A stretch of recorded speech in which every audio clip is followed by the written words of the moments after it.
السلام عليكم ورحمة الله وبركاته. عرض خيالي لشراء إمام عاشور. إمام عاشور سيرحل عن الزمالك في انتقالات يناير، يعني بعد بكرة.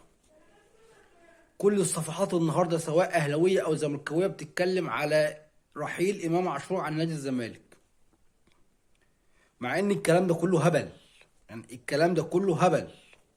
يعني خير رد النهاردة في الملعب، ولا في عرض ولا في رحيل. ده هو لسه اللاعب مجدد عقده ومعدل قيمة العقد، ما كملش شهر.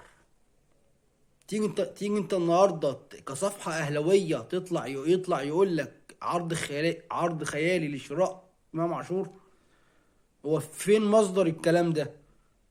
حتى النهارده اسامه نبيه طلع قال لك انا سمعت ان في عرض خيالي لامام عاشور. سمع؟ يعني بدل المدير الفني ما يدافع عن لاعبته، لا بيقول لك انا سمع من مين؟ مفيش. الكلام ده هبل. اذا كان الزمالك بيدور النهارده النهارده بيخلص في احمد بالحاج بتاع اسوان، والنهارده الصفقه يا تمت يا ما تمتش، والنهارده الساعه 12 بالليل يا عبد الله السعيد موجود في الزمالك يا مش موجود. يعني هم النهارده اتصالات مكثفه جدا جدا ما بين مرتضى منصور وما بين سالم الشمسي على موضوع عبد الله السعيد. عبد الله السعيد راح لعمرو بسيوني قال له انا عايز امشي، انا عايز اروح الزمالك. والزمالك فعلا قدم عرض رسمي بقيمه 15 مليون جنيه مصري لشراء عبد الله السعيد من نادي بيراميدز.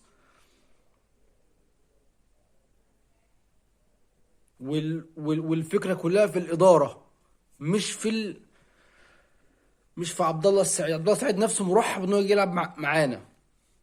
واحمد بالحاج يعني مكلمينه ومتفقين معاه على كل حاجه، وبيراميدز مقدم عرض في احمد بالحاج بفلوس اكتر من الزمالك. ما حدش يطلع يقول لك امام عاشور ماشي. لا، امام عاشور قاعد. ده لسه معدل عقده.